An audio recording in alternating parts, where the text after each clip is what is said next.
Mampienangan'olo jiaby tsisy mitovy.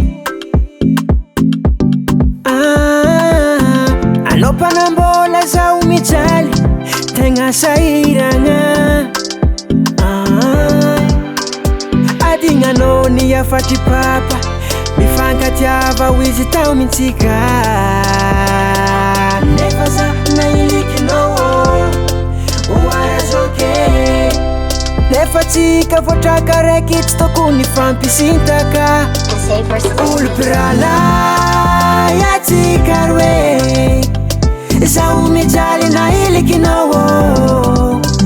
Olo mpiralahy atsika roe, zokisy zandry tsy fankatie. Mampalahelo za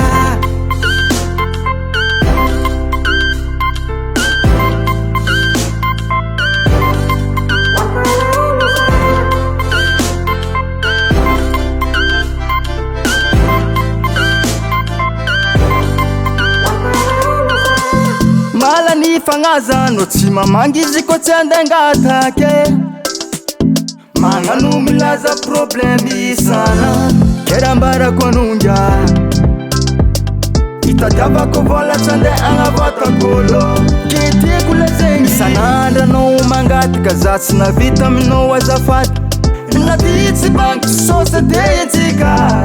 Anao mba mitadiave, anao mba mamirone. Zegny vola agnambarako anao zandre.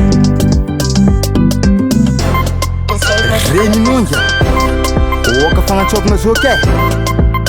Rava de ravagna fiavagna rava. Manomboko niany fiavagna laminalika. Zegny edy.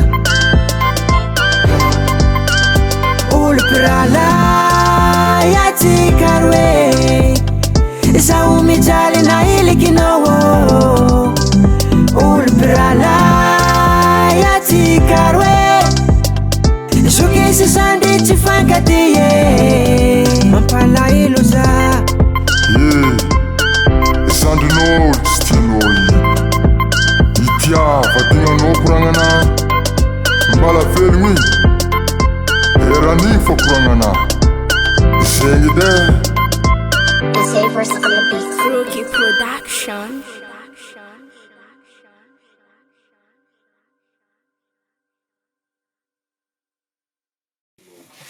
Action.